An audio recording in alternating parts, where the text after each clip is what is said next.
তো দেখতেই পাচ্ছ বন্ধুরা, আজকে মায়ের বিদায় বেলা। তো ঠাকুরমশাই আজকে সরস্বতী পূজার লাস্ট দিন পূজা করে মানে সুতো কেটে দিয়ে যাচ্ছে সমস্ত কিছু। তো এখানে দেখতেই পাচ্ছ আজকে শেষবারের মতন পুজো হয়ে গেল মায়ের। তীরকাঠির যে সুতোটা থাকে সেটাও কেটে দিল।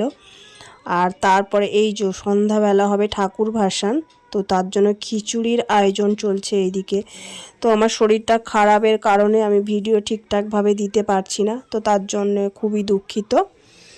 তো নমস্কার বন্ধুরা, কেমন আছো সবাই? আশা করি সবাই ভালো আছো, সুস্থ আছো।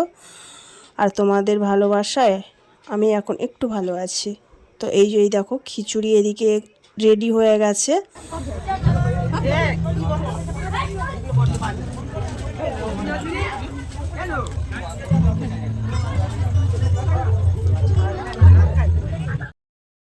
তো দেখতেই পাচ্ছ তোমরা, লোকজন খিচুড়ি খেতে বসেও গেছে। আর এইদিকে একটু নাচানাচি চলছে। তো মিউজিকটা আমি দিতে পারলাম না, কারণ মিউজিক দিলে কপিরাইট চলে আসবে। তো তার জন্য মিউজিকটা আমি দিতে পারলাম না। তো শুধু নাচানাচি হচ্ছে, সেটুকুই তোমাদের সাথে শেয়ার করলাম।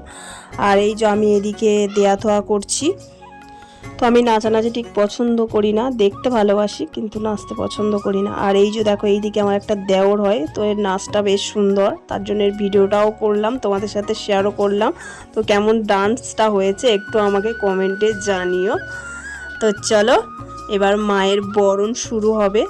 তো আমাদের পুজো কদিন বেশ ভালোই কাটলো। তো কদিন বেশ সবাই মিলে বাচ্চা থেকে বড় সবাই আনন্দ করলো। আর তারপর মায়ের বিদায় বেলা, তো সবাইয়ের মন খারাপ। তো কি আর করা যাবে, মাকে তো বিসর্জন দিতেই হবে। আসছে বছর আবার মাকে আনা হবে।